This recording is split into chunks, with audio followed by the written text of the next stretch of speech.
आप यमुना घाटी में आए हैं, आपका विजन क्या है? नहीं, मैं यहाँ आज जो है अ, उत्तराखंड की सबसे बड़ी खासियत क्या है कि जंगलों के बारे में सबसे बड़े आंदोलनों की शुरुआत यहाँ से हुई। ये जो तिलाड़ी है 30 मई 1930 को जब सत्ता ने उनकी खेती पर, उनके जल जंगल जमीन पर कब्जा करने की कोशिश की, तो लोग यहाँ तिलाड़ी में इकट्ठे हुए और उसके बाद उनके ऊपर गोलियां चली। बहुत से लोग मारे गए, बहुत से लोग जो है वो गंगा यमुना में बह गए, बहुत से लोग जंगल में, उस समय कुछ था नहीं, जो घायल हुए, बहुत से लोग जंगलों में मारे गए। और जो गिरफ्तार हुए, जब उनसे माफ़ी मांगने के लिए कहा गया तो उन्होंने उस सत्ता पर हंसे और उन्होंने कहा कि हम कोई यहाँ माफ़ी मांगने थोड़ी आए हैं। और तब जिन पर जुर्माने हुए, और उस समय पैसा था नहीं लोगों के पास, तो जो जुर्माना हुआ जब नहीं दे पाए तो उनकी बहुमूर्तियों की नीलामी की, तब भी वो लोग झुके नहीं। तो मेरे दिमाग में ये आया, एक विचार कौंधा कि हम इन जंगलों पर निर्भर थे। जैसे आपका ये गांव है, तो आपका खाली इतनी खेती थोड़ी है, सारा जंगल और सब आपका ही तो था पहले। उस पर सरकार ने कब्जा कर लिया।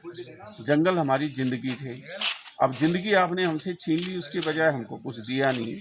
तो हमको जो 2006 का मनमोहन सिंह जी ने, सोनिया गांधी जी ने जो वनाधिकार कानून बनाया है, फॉरेस्ट राइट्स एक्ट बनाया है, उसमें ये कहा गया है कि हमारे जो सामुदायिक अधिकार हैं, कम्युनिटी राइट्स हैं, हमारे जो इंडिविजुअल व्यक्तिगत अधिकार जंगलों पर थे, उनको उन वनवासी लोगों को वापस किया जाए। तो सबसे पहले हमको फॉरेस्ट ड्वेलर घोषित किया जाए कि हम वनों में रहने वाले लोग हैं। जिस दिन ये घोषित हो जाएगा उस दिन आपको सारी की सारी सुविधाएं मिल जाएंगी। तो उसमें क्योंकि 2003 में आप लोग आरक्षण की परिधि में आ गए हैं, तो हमारा कहना ये है कि पूरे उत्तराखंड के लोगों को केंद्र सरकार की सेवाओं में आरक्षण मिलना चाहिए। हम, क्योंकि हमारे जंगल, जिससे मेरी माँ, बहू, बेटी अपने बच्चों को भोजन बनाती थी लकड़ी से, आपने वो हमसे छीन ली। और ये नहीं सोचा यहाँ पर कि जो सीमा लोग हैं, या आप लोग हैं, या हमारे जो दलित वर्ग के लोग हैं, ये लोग खाना कैसे बनाएंगे, अपने बच्चों को खाना कैसे खिलाएंगे। इसलिए यहाँ के लोगों को एक गैस सिलेंडर प्रति माह निःशुल्क मिलना चाहिए। मैं निःशुल्क कह रहा हूँ, मुफ्त नहीं कह रहा हूँ, क्योंकि वो हमारा अधिकार है। उसी तरह से बिजली का बिल नहीं आना चाहिए, पानी का बिल नहीं आना चाहिए। उसके अलावा जंगली जानवर हैं, जंगली जानवर किसी को कभी जो है वो कभी जो है महिला को खा जाता है, बच्चों को उठा के ले जाता है, पूरा परिवार बर्बाद हो जाता है। तुम्हारा जानवर है भाई, हमारा नहीं है। तो उसको, परिवार को 25 लाख रुपए मुआवजा और परिवार के एक सदस्य को पक्की नौकरी मिलनी चाहिए। अब पहले व्यवस्था थी, जैसे आप लोग अपना मकान, आप देखो ना कितना बढ़िया मंदिर बना रखा है, कितने अच्छे आपके मकान हैं, पठार लगी हुई हैं, यहाँ जो है इतनी अच्छी जो है ये कुठार बना हुआ है। तो पहले जो हमें बजरी, लकड़ी, पत्थर सब निःशुल्क मिलता था, वो आपने हमसे छीन लिया।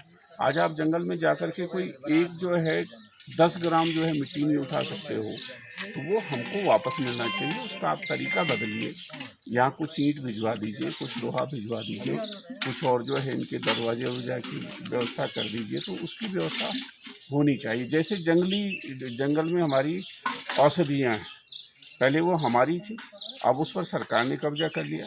अगर 10 ग्राम कुछ मिल जाए किसी की जेब में, तो आप 6 महीने तक जो है उसकी जमानत नहीं होने देते हो। तो उस पर हमारे बच्चों का अधिकार है। हमारी जो औषधियाँ हैं, उससे देखो आप, रामदेव आज खरबपति आदमी हो गया है। आप वहाँ देखो हिमालयन वाले, वो खरबपति से बड़े हो गए, और हमारे लोग जो हैं नौकरी के लिए जो है, रोज़गार के लिए जो है दर दर भटक रहे हैं। तो ये होना चाहिए कि राज्य और केंद्र सरकार को मिल करके ये व्यवस्था करनी चाहिए कि परिवार के एक सदस्य को योग्यता अनुसार जो है पक्की सरकारी नौकरी मिले। तो तब जाकर के उत्तराखंड जो है, ये उत्तराखंड को बचाने और बसाने का एक छोटा सा हमारा प्रयास है। और ये प्रेरणा भी मुझे, ये संयोग है, 7 अप्रैल 2018 को जब मैं यहाँ फॉरेस्ट रेस्ट हाउस में बैठा हुआ था, पूजा के बाद जब मैं बाहर थोड़ा चिंतन कर रहा था धूप में, तब मुझे जो है ये विचार आया, और तब से ही इस वनाधिकार आंदोलन को चला रहे हैं।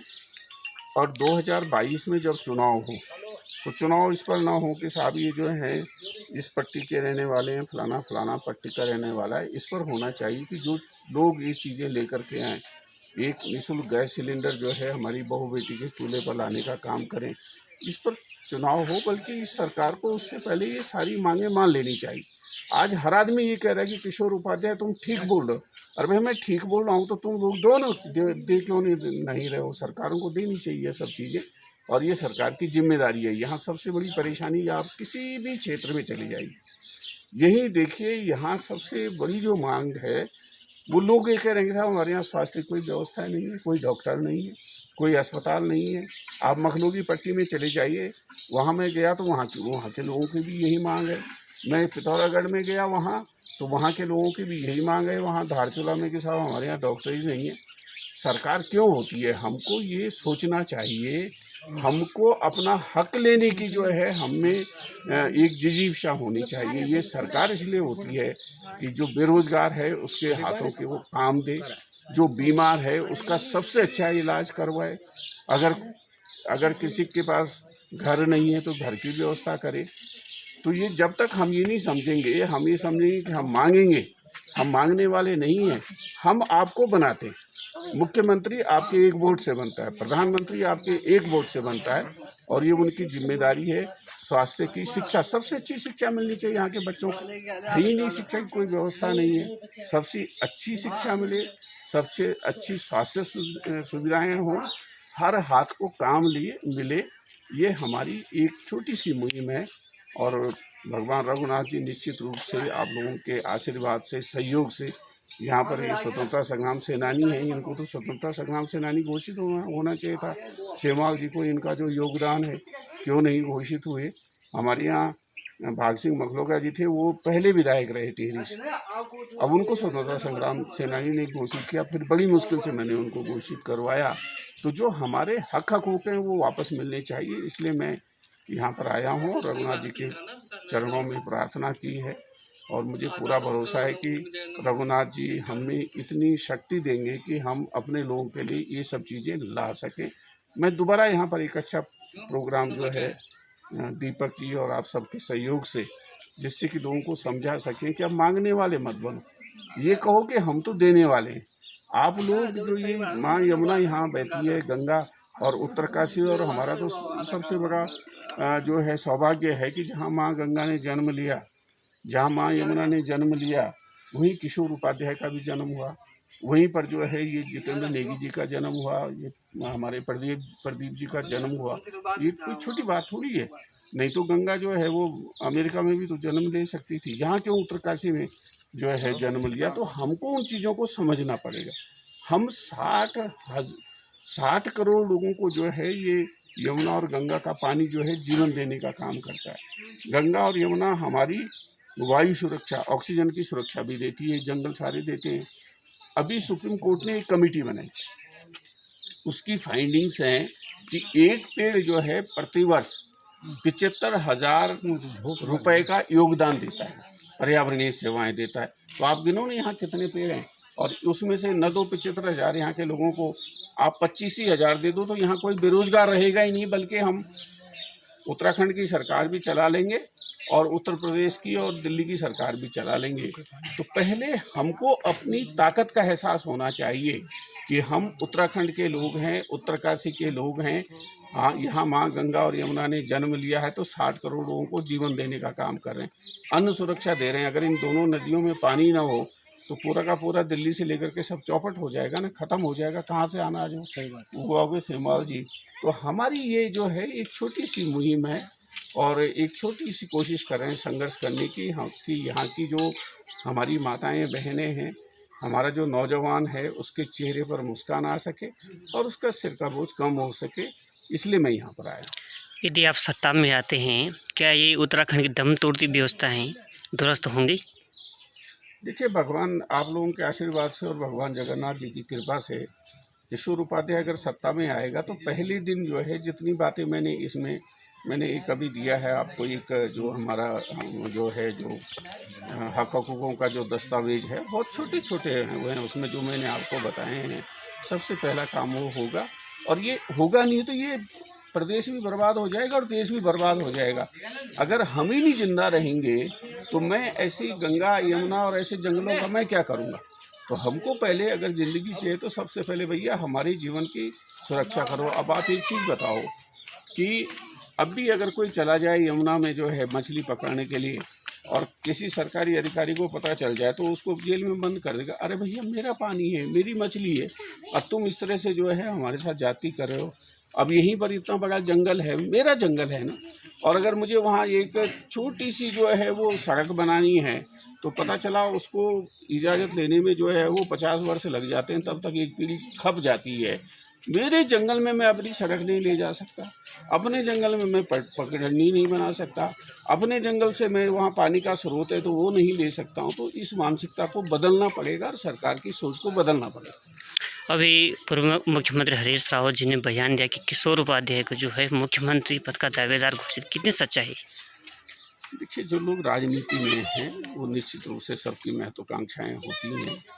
हरीश रावत जी और हमने यहाँ पर कांग्रेस को खड़ा करने का काम किया, वो हमारे बड़े भाई हैं। आज वो अस्वस्थ हैं। मेरी सबसे पहले भगवान रघुनाथ जी से मेरी प्रार्थना है, विनती है कि वो जल्दी स्वस्थ हों और यहाँ पर जो है जो जनोन्मुखी जिसको सरकार कहती है, जो जनता की सेवा कर सके, ऐसे लोग जो हैं वो राजनीति में आए। खाली इसलिए नहीं, या विधायक बने या सांसद बने या मंत्री बने या मुख्यमंत्री बने, तो ऐसे लोग बने जो ये चाहें कि भाई हम लोगों के जीवन में कुछ खुशहाली ला सकें।